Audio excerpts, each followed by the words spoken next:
Welcome to your astrological forecast for the week of Monday, October 3rd through Sunday, October 9th, 2022.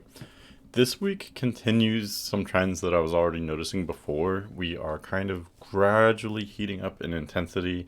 That's actually really going to ramp up after this week. But this week, there are some interesting things going on.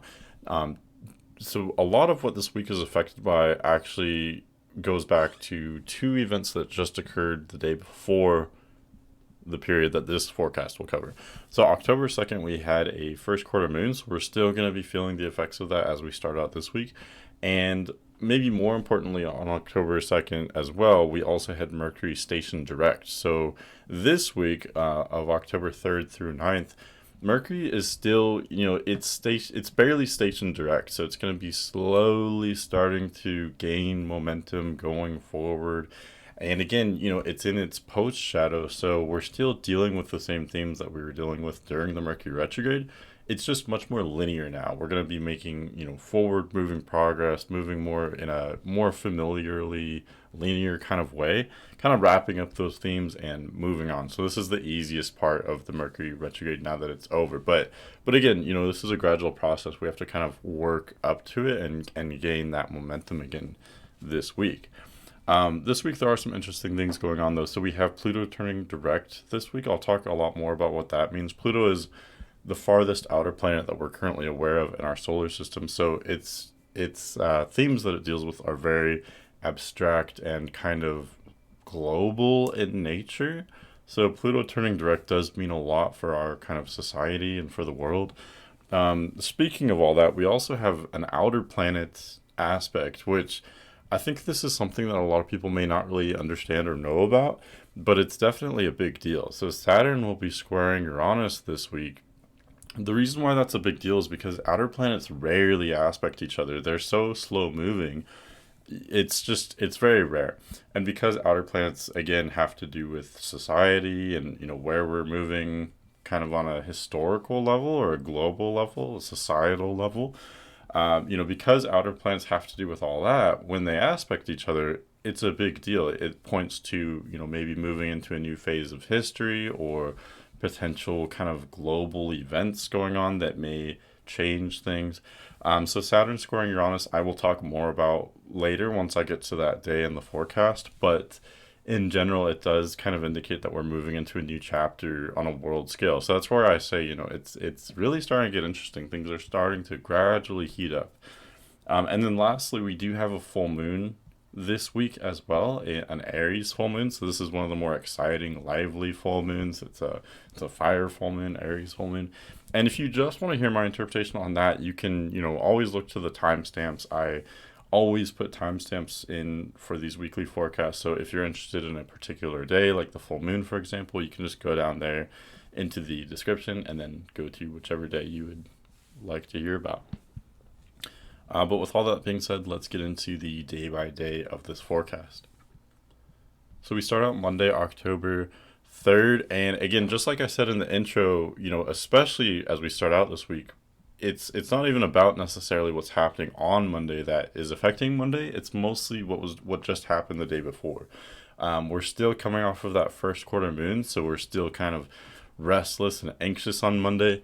And this isn't the worst thing in the world, especially if you have a kind of typical Monday through Friday schedule, because I picture Mondays as, you want like energetic energy. You want to get back into the rhythm of things, So having that first quarter moon energy still kind of ruminating from the day before is not the worst thing in the world, because we are feeling a little bit more lively, action oriented, energetic. The only downside is that we may be a little bit stressed, irritable, anxious. But as long as we're utilizing our energy and, I don't know, making a change or starting something, then that's how you can avoid these more like negative attributes of this. I always say first quarter moons are just not the best energy for resting. If you're trying to just rest and relax, it would generally be very difficult for you. This is really a more action-oriented type of energy. We still have Sun in Libra and Moon in Capricorn. They're in the same signs that they were in for the first quarter moon the day before. And both Libra and Capricorn, I talked about this a lot in the last forecast, they both have to do with kind of goal setting. They're both very objective and kind of forward thinking. Yeah, I would say they can both be kind of goal oriented, especially when kind of clashed together like this. So yeah, this looks like a very kind of productive day. Only downside, people may be a little bit stressed, but definitely a great day for getting some work done. And then of course the other thing that happened just a day prior, which I've mentioned, is Mercury stationing direct. So Mercury's pretty much stationary on Monday. Yes, it's technically direct, but it's barely moving at all as we start the week here. So this means Mercury is intensified. This is especially true because Mercury is exalted in Virgo right now. So Mercury symbolizing the intellect, it's in Virgo, which is a very intellectual sign, a facts-based type of sign. Virgo likes delving into things and researching things. Virgo analyzes everything. So this means that all of our kind of intellect and our analytical ability is like boosted right now. And because Mercury is still pretty much stationary, it means that it's intensified. So the way we think is more intense right now. The way we communicate is more intense. Information that we come across may be more intense right now. I'm trying to think of another word, but really intense is like the best one for stationary planet energy. You can kind of think about it as, Mercury's so slow moving, it's almost more like an outer planet right now. So if you look at the outer planets, like look at Pluto, for example, Pluto is always intense. It's pretty much always stationary. It's barely moving. So it's almost like Mercury's acting a little bit more like Pluto right now. It's moving, kind of so slowly. It could be compared to an outer planet like Pluto. So that's why it's more intense. It's more deep, and profound. And yeah, combining Mercury stationary with Mercury exalted. Pay attention to the information you come across, or the manner in which information is conveyed. May be very deep, profound, intense, mysterious, interesting today. Especially again because you're still, you've probably learned a lot like the past few weeks while Mercury's been retrograde, but now is the time to apply it. So that process may be very interesting to kind of observe on Monday. Next, going to Tuesday, October 4th. Moon does leave Capricorn and enter Aquarius. Right before the moon does that, the moon will cross over Pluto. So it looks like in the very early hours of Tuesday, Eastern Standard Time, moon will cross over Pluto. So that is a very intense, again, I know I keep using that word, but it's very intense, kind of dark aspect to have. So late Monday night going into early Tuesday morning may be kind of dark, and some kind of insecurities or things from the past could be brought up. This is especially difficult when moon crosses over this area because moon is in detriment in Capricorn. So we may feel like very uneasy, but early, well, I should say sometime in the morning Eastern Standard Time, moon does go into Aquarius. So this is a slightly easier sign for the moon to be in. Moon is no longer in detriment. Aquarius is still a kind of weird sign for the moon to be in. Aquarius is still Saturn ruled like Capricorn. And the moon is kind of in this weird space between Pluto and Capricorn right now too. So we're still feeling emotionally maybe a little bit strange or pressured. Like we have to be pressured to, be responsible and be goal oriented and strategic, and make decisions for the long term. So we may have to put our immediate comfort aside in order to make sure we are prepared for the future. These are kind of Saturnian, Capricornian, and Aquarian themes. But things do get a little bit easier because now the moon is moving within orb of a trine to the sun.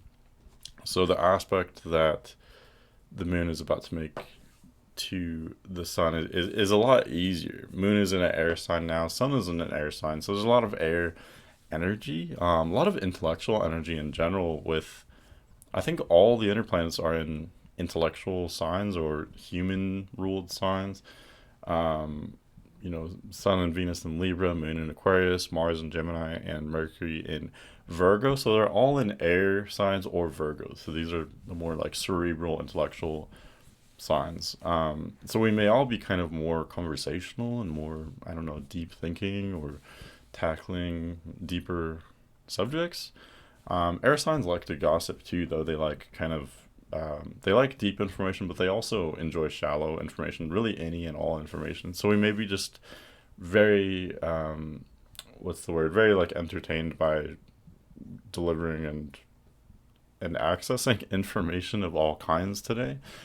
On a more kind of deep global level, though, we do have that outer planet aspect I was mentioning in the intro.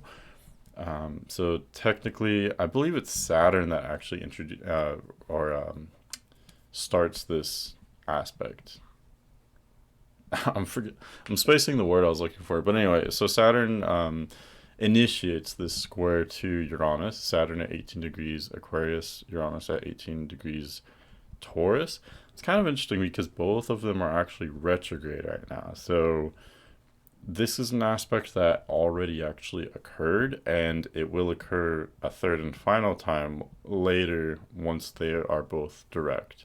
I know that's a little bit complicated, so if you don't understand that, you can just kind of put that aside. But basically, there's some kind of clash right now between Saturn in Aquarius and Uranus in Taurus. I've mentioned a lot about how Uranus in Taurus is symbolizing this huge economic change and like revolution that we've been experiencing since 2018. Since 2018, the economy's been very up and down. This is something that no astrologer is surprised by, I'm pretty sure, because Uranus has been in the sign in Taurus, which is the sign of money, commodities, resources. And Uranus is the awakener. It's the shifter. It's the planet of earthquakes. It's the planet of revolutions and new things, unpredictability. So yeah. So since 2018, very unpredictable up and down economy, and then huge changes with what we value. Um, Okay, so we have that going on, but then also since December 2020, Saturn has been in Aquarius, so there have been a lot of restrictions put on us on how we can speak or how we can communicate. A lot of that has been online, a lot of online censorship. Um, I'm literally thinking right now, like, am I going to be censored for talking about online censorship? But I think I'm good. I managed to escape by a lot of these kind of topics on this channel. Because I mostly deal with abstract concepts that you can then put together and make a little bit less abstract for yourself. But my delivery is it's abstract enough I can skate by. Anyway, so now there's some kind of clash here between this technocracy, this censorship, these restraints that are put on our ability to gather in groups or our ability to access the internet. These are all Aquarian things. Internet, groups, community, speaking about, really profound or not philosophical concepts, but speaking about things like involving revolution or government, society, things like that. These are all kind of Aquarian things. So all these restraints and constraints that are put on all of that I just went over, there's some kind of clash or spark or explosion between that and the changes that are happening with our economy. So there could be sudden shifts financially or economically that are coming from a technological origin. So especially with these, I don't know, with like Facebook, Google, with these internet oriented companies, businesses, there could be something that they trigger with the economy. I know that's a little vague, but another way of interpreting this is that it's initiating a shift into a new chapter historically. This isn't like I want to make sure I put this into perspective for you guys. So this isn't as big as January 2020, for example. This January 2020 is something that I saw years and years before. I knew it was going to start a totally new chapter for us, and it did. This isn't like nearly that big in scale, but this is much bigger than something we would typically experience on a day by day or even month by month basis, if that makes sense. So this it's just moving us into a new chapter. We're gonna have more intense stuff going on next month in November that will really get us moving into a new kind of world here. But this may be a big trigger. This may be a huge kind of shift for us, societally, economically, especially with online access, internet kind of companies, things of that nature. So I know that was a little bit rambly, but hopefully that makes sense. moving forward to Wednesday, October 5th, now we finally do get a little bit of good news, I think, because the moon does make that exact trine to the sun early in the day, in the morning, Eastern Standard Time.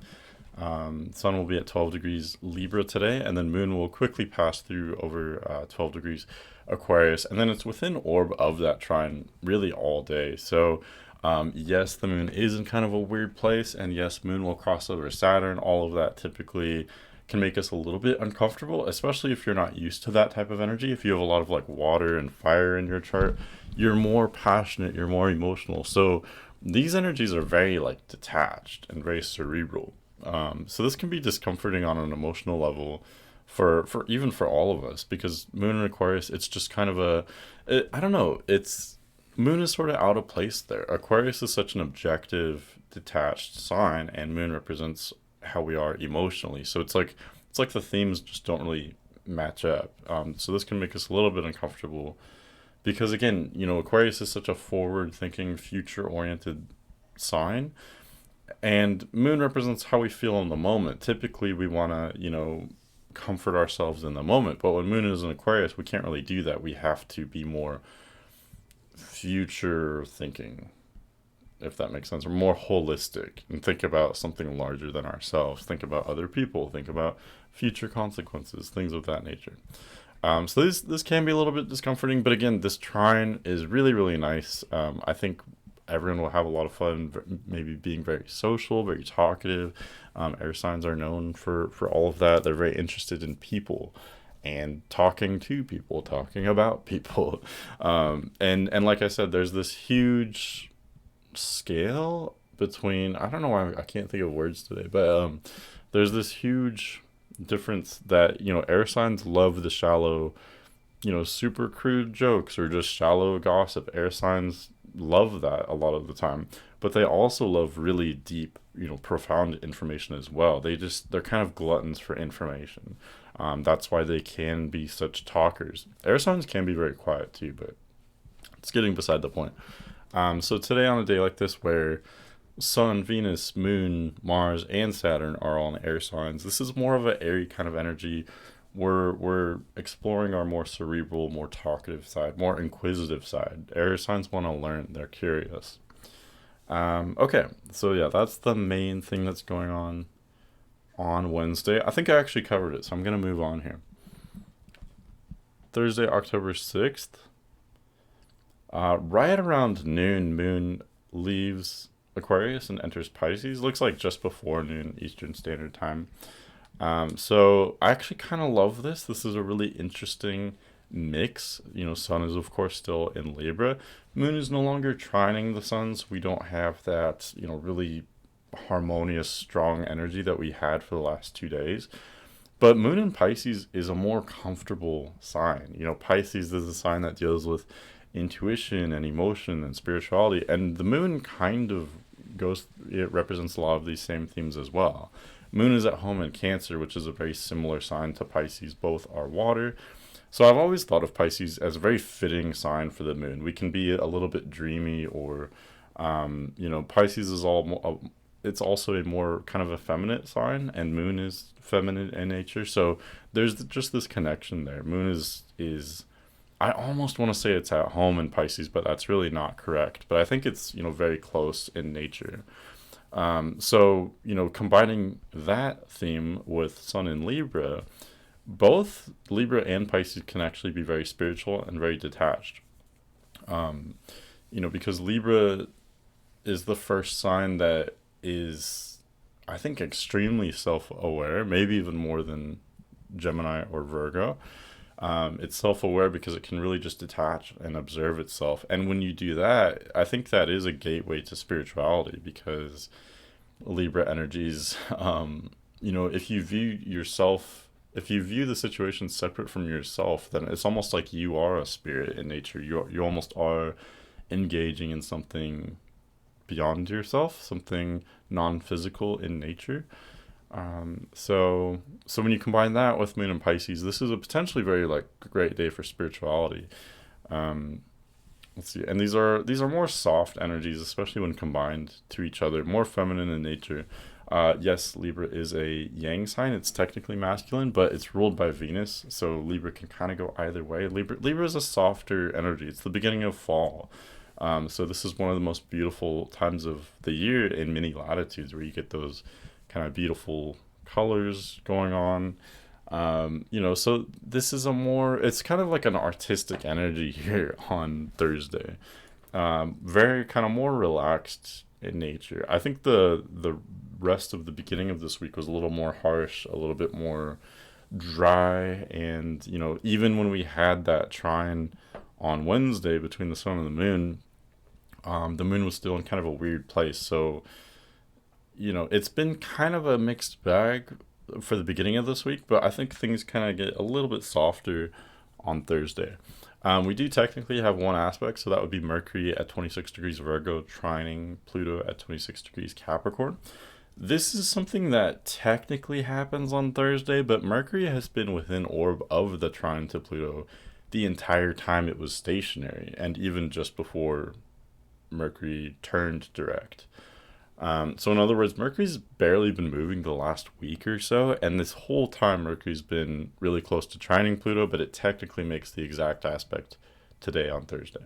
So what does that mean? So this means that for the past week or so, we've been dealing with a lot of intense information. I already kind of covered that with Mercury stationary. That's what that means. But this becomes even more intense when you factor in the trine to Pluto. Pluto in Capricorn represents hierarchies, power struggles, and hierarchies and the structure of your life. So what hierarchies are you a part of? This could be in your family, or could be at your place of work. The last week or so, and especially on Thursday, um, it's a prime time for seeing hierarchies in a new light, or discovering new information about hierarchies. And this could be in the world, like you could be learning more about your government, for example, in your state or country or whatever. But again, it could be more smaller in scale. You could be learning more about your family, learning more about your place of work, and how the leadership works in those bodies or organizations. Um, yeah, I want to talk more about that, but I think I pretty much covered it. This can be a little bit dark in nature, or I mean, it is a trine. I think this information that comes to you will be useful, and it may come to you rather easily, maybe without you even looking for it. But at the same time, there may be kind of a darker side to this. Pluto does have, it's typically pretty dark. It has to do with like the really raw insides of something. So, maybe there's a way that your family, or your place of work, or your country, maybe there's something about it, something about how it works that is necessary, but it's not glamorous. It's not fun. There's something kind of raw and primal about it. So I don't know. Maybe just think about that. Think about the past week, as well as what happens to you on Thursday, and what information you come across, what you may learn about the structure in your world. Okay, that pretty much sums it up. Next, we go to Friday, October 7th. Okay, this gets interesting. So we still have Moon in Pisces, still allowing ourselves to be a little bit more dreamy or imaginative, spiritual today. So that's kind of cool. Again, Moon is in a kind of comfortable position in Pisces, and it's approaching Neptune. It looks like it'll cross Neptune very late Friday, or maybe early Saturday. So this is even more kind of spiritual, and exploring like collective consciousness and dreams, and things of that nature. Especially, I always say this a million times, but look to how these things fall in your chart. Do you have a lot of Pisces energy yourself? Because this is going to be something really easy for you to experience if you do. If you don't have a lot of Pisces or water energy, this may be kind of unsettling, because this isn't something you typically deal with. It's not something you're naturally oriented toward. So yeah, just kind of think about that, I guess. And wherever, 20 to 23 degrees Pisces falls in your chart, that's where the moon is going to be approaching Neptune late on Friday. So depending on where that falls in your chart, it may be very interesting. So for example, If that's in your 10th house of career, you may have some kind of intuition or new activity with your career. Um, Something maybe potentially destabilizing, but also enlightening. I don't want to get too much into that, but hopefully you kind of get the gist of what I'm saying. We do have one aspect on Friday that would be the Sun opposing Chiron.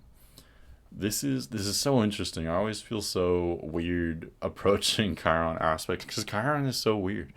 I'll explain what I mean. But the Sun at 14 degrees Libra does oppose Chiron at 14 degrees Aries, so they are opposing. They are, they're looking each other right in the eye, so to speak, but kind of clashing at the same time. They're not in agreement. That you could see that by this dark red line here. Okay, so the reason why they're clashing is because Chiron in Aries is representing us telling our truth and saying, this is who I am. I don't care what anyone else thinks about it. I demand respect and understanding.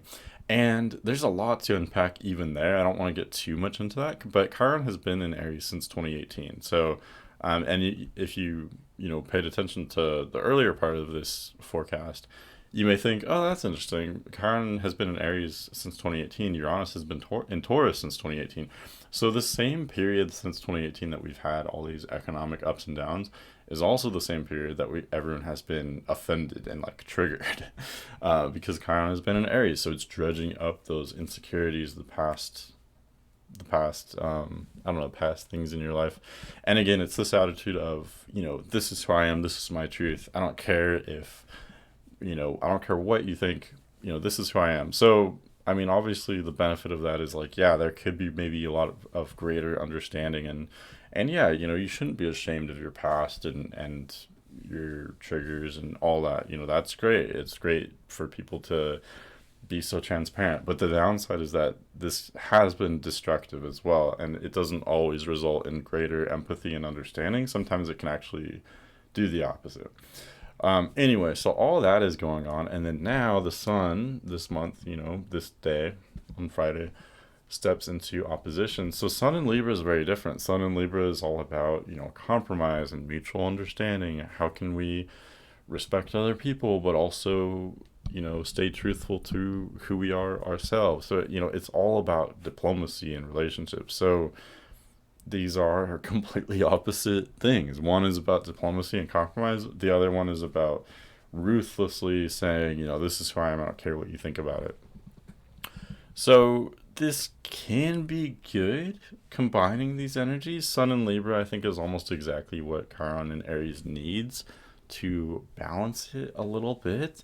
So this could be a day for facilitating some kind of therapeutic conversations, maybe getting some greater clarity on your own past through someone else, though, because this is kind of a social dynamic. So I don't know, maybe you're talking to someone else about their kind of past and their journey. Maybe it helps you to realize something about yourself, or this mutual kind of greater understanding. It can go either way, type of thing.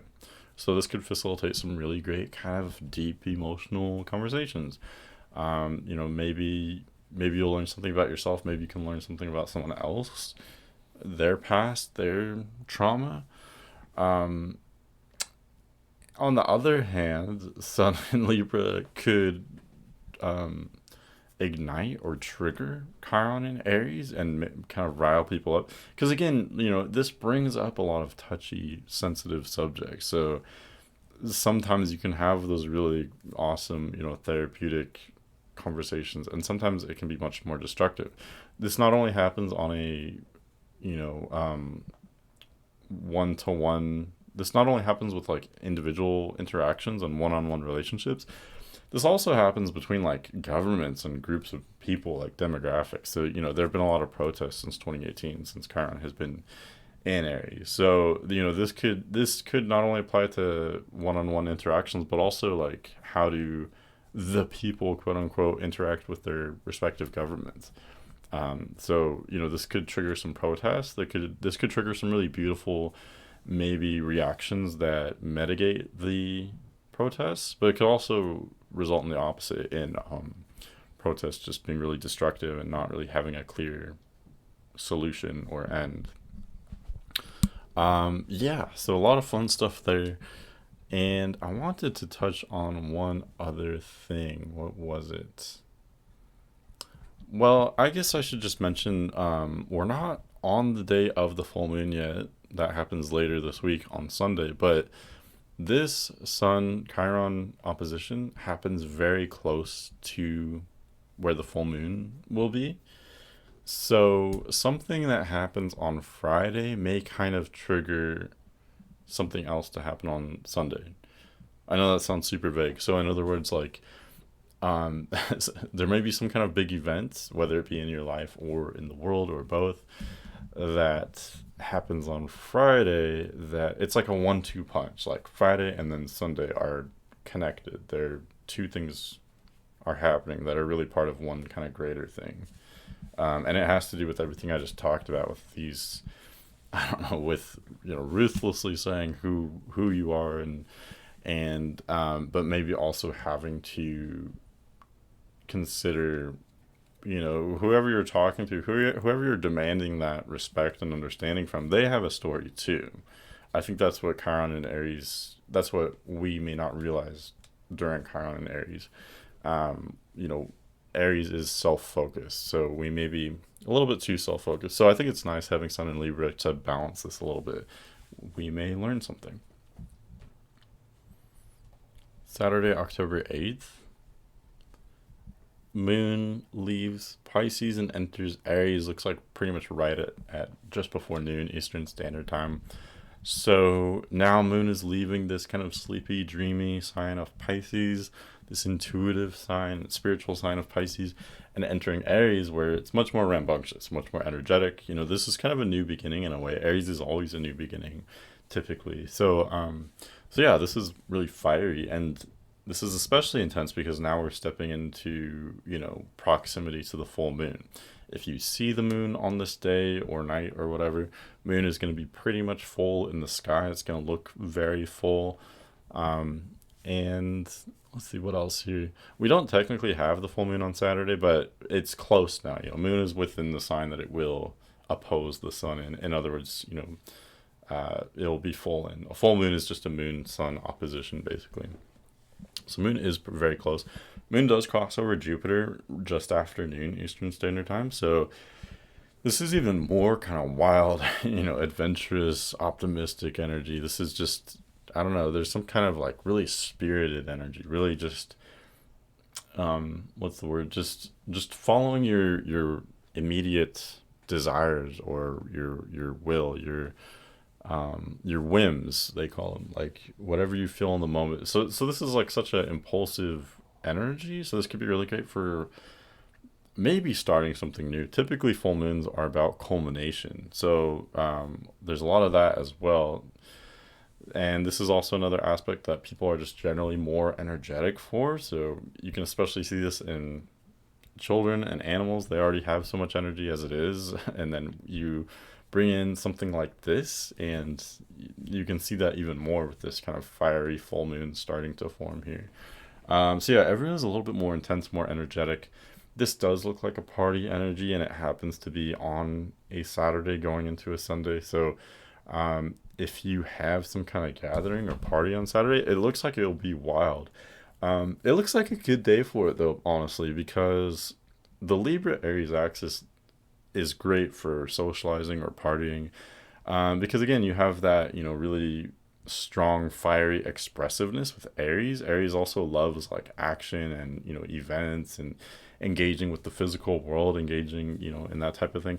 And then Libra loves, bouncing their ideas and energy off of other people, interacting with people. And Libra also brings a little bit of diplomacy to Aries' sheer dramatic expression. So combining both of these signs is really great for, any kind of like party, social gathering, social interactions, etc. So yeah, this does look like a weekend type of energy, which astrologically we don't always get on a weekend. So it actually checks out pretty well, I think. And I think we're all feeling maybe a little bit relieved now that Mercury is traveling forward again. It's somewhat normal. It's still in the post shadow, but it's approaching Libra and it's exalted right now too. So I think, we're thinking in a more familiar or easy type of way than we have for the past like month or so, kind of gathering momentum with our daily lives, with our routine, with our thinking and communication. So I think this is a good energy, honestly. Like, it looks like a fun type of thing.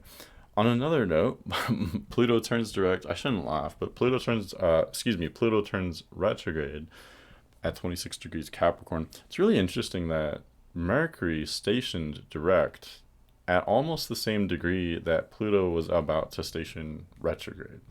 So kind of interesting. It's like we learned something about our societal structure right before that said societal structure, government, whatever it is, was about to make this change. So that's kind of interesting.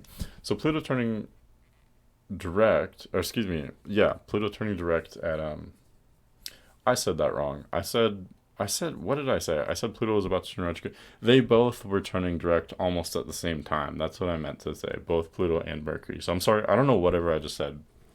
Mercury and Pluto both turned direct within the same week almost, and within just a couple degrees from one another. So yeah, I guess what I said still checks out. We learned about the societal structures just before there was about to be this kind of change here.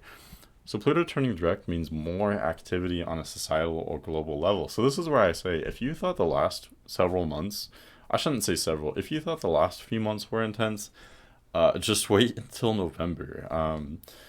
Pluto turning direct is a part of this. Saturn squaring Uranus is a part of this too. Things are stepping into gear here. There's gonna be more activity on a societal and global kind of level.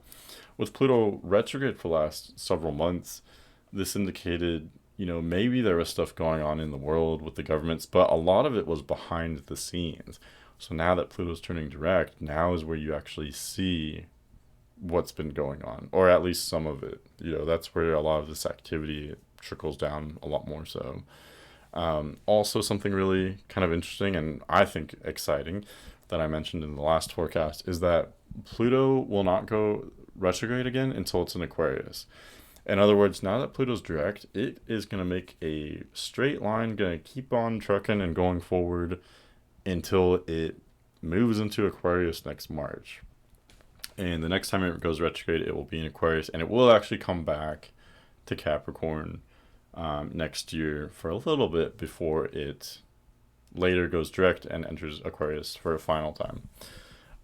So this is big. This is big. We're only a few months away. Well, I'm kind of exaggerating, but we're only several months away from Pluto entering Aquarius, and with Pluto direct now headed that direction, things are going to get very, very interesting.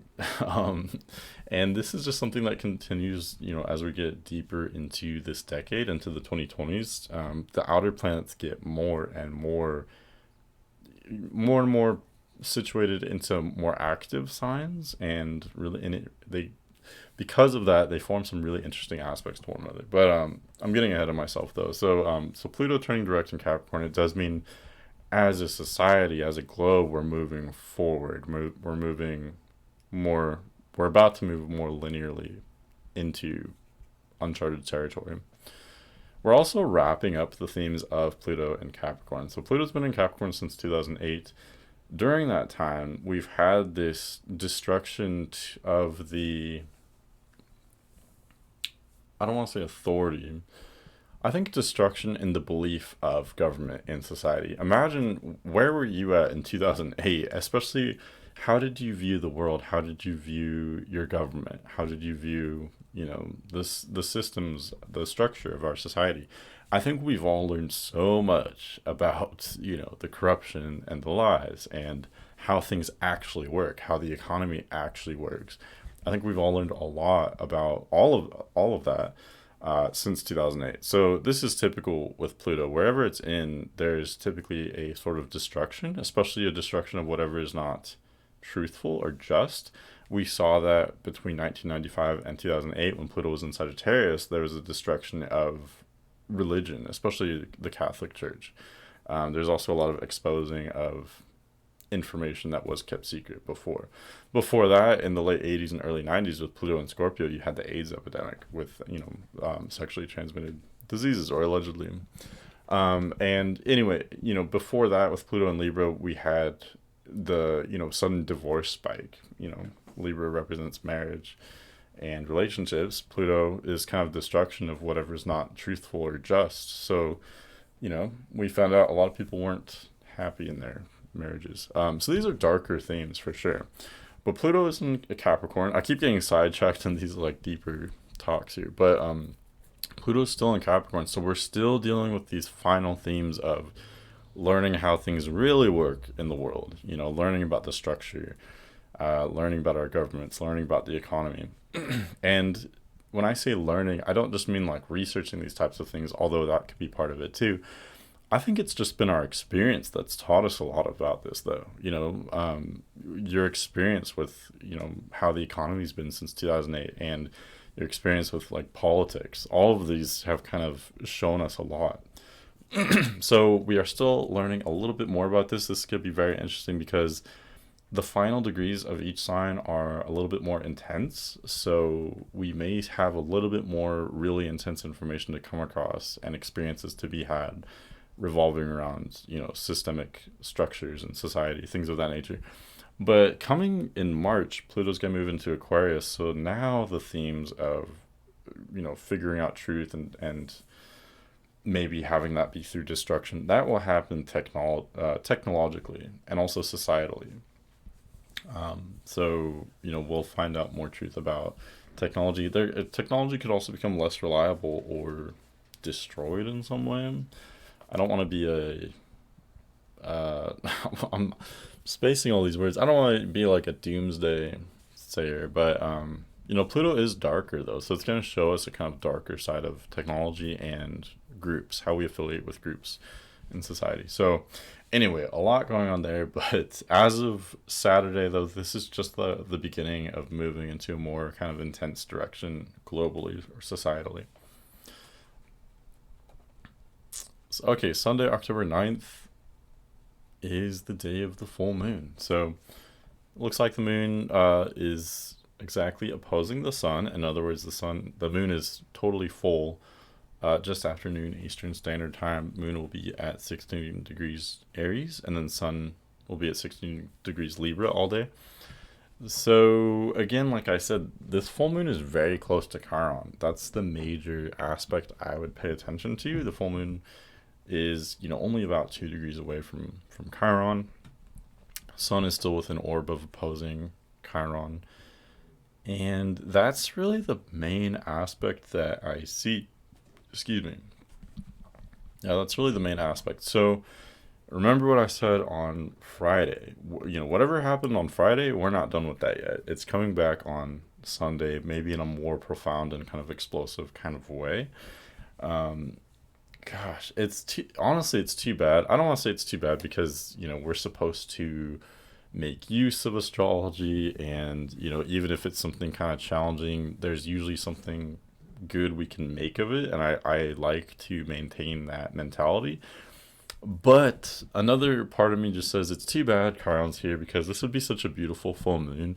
Full moon in Aries is typically so sociable and lively because the moon in Aries is opposing sun in Libra. So we have the sun in Libra bringing a little bit of balance and diplomacy to Aries moon's expressiveness. It's just such raw expression. If you know any Aries moon people, they have this like almost childlike quality because their emotions and their expression are so primal, and that's why they're so relatable.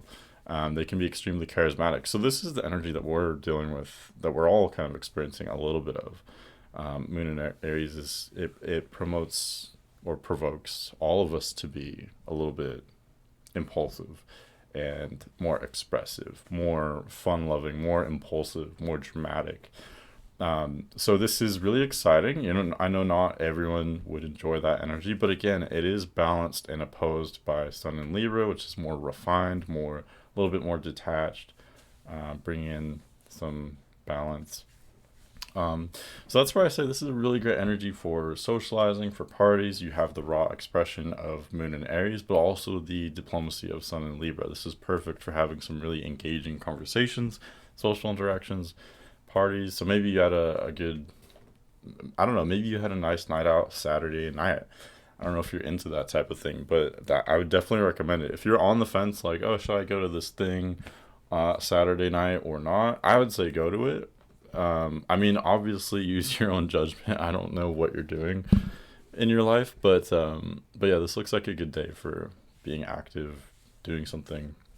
Um, and it's also some kind of culmination. It may be a culmination of some kind of relationship. So you may reach a new point with one or more relationships in your life. Maybe that's what this like event is a part of, or whatever you're doing may be a part of that. Maybe exploring relationship, deepening a relationship. Could it go the other way too? Maybe there's like a fight that kind of blows up. It could go either way. Maybe you're like done with a relationship, or maybe you're deepening a relationship. These things can kind of change when you have the sun and the moon aspecting each other on this Libra Aries axis, which deals with relationships and how we express ourselves, how we relate to other people. So just pay attention to all that. There can be dramatic changes. And of course, where does this fall in your chart? That's going to affect how this plays out for you. Where does Libra fall? Where does Aries fall in your chart? Is this your area of self, and there's going to be dramatic changes and culminations with you for this full moon? Is this area affecting your like fourth house, 10th house axis? So it's going to be your work life balance, work home life balance. Maybe changes there, or like if that is the case, then there may be something pulling you toward work, and there maybe also something different pulling you toward home, and you may have kind of a decision to make there. Depending on where this falls in your chart, this is obviously going to affect you differently, but for all of us as a whole, this is about relationships and changes there. So all that being said, when we factor in Chiron, that was a really long like tangent. I'm sorry, but when we factor in this full moon being so close to Chiron, this means that this makes it a little bit more sensitive, more emotional. I don't know if emotional is the right word, but just kind of bringing up the past. It makes me think of when they say like, "Why are you talking about the past?" That's kind of this energy. It's bringing up something that happened to you 10, 20 years ago, or maybe this is bringing up that for someone else, wherever 14 degrees Aries and 16 degrees Aries. So about, let's say 12 to 18 degrees Aries, wherever that falls in your chart, you may have some kind of insecurity or past trauma that is being brought up in that area. So that's where it's handy to look at where it falls in your chart. It may have to do with your money situation and how you support yourself. It may have to do with your romantic relationship. It may have to do with just yourself and your past. It really depends. But for all of us, there may be something kind of brought up. Something. That's why I say it's too bad, because this is such a good like party type of energy. But then you bring in this, and it's like, okay, now everyone's a little bit focused on their past and their traumas. But this is why I shouldn't say it's a bad thing, because this can be good. It can be good, I of course support that, and if you're watching this, I know a lot of you are into that too. You're into bringing up your trauma to look at it and, resolve it, or be at least to accept it and move on, and that's extremely admirable. So, that can be facilitated by this type of energy as well. Maybe bringing something up, or having a really great deep conversation with someone and learning something about their journey or about your journey through that interaction. All of that is possible. But like I say, with Chiron and Aries, it can go either way. There can be greater empathy and understanding. There can also be, outrage and frustration. It's just very sensitive when you bring up those issues. So obviously it's good if it can be a little bit productive, or or even if you just get it out there, better out than in. But it can go either way. So I think I've kind of talked about that enough. Hopefully that makes sense. But yeah, that's what I have for you this week. So all in all, it's an interesting week. I think this is continuing the theme of things ramping up, getting more intense. Next week we have Mercury moving into Libra, And remember last month, Mercury was actually already in Libra in September, and then it went retrograde, went back into Virgo. Now it's in Libra again for the second time this year. So just remember, Mercury is still in its post shadow. We're still wrapping up those themes of Mercury retrograde, but we are, I think this does help to move on a little bit as Mercury enters Libra. And for the next couple weeks, Venus will approach the Sun and get very close to the Sun as they both approach the South Node. In other words, as we approach this year's second eclipse season, which occurs later, in fall and late October going into November, as we approach that eclipse season, Venus is going to be conjunct the Sun. This is where it gets really intense, and this is what I've been talking about for the last few months. Things are starting to ramp up and get very, very interesting. And I'm going to say it again. If you thought the last few months were intense, that was all just building up to what's going to happen in November. I know I keep hyping it up, but that's honestly how I see it. So stay safe, and I hope this information comes to you in a productive or helpful kind of way. And I look forward to talking to you again next week. Take care.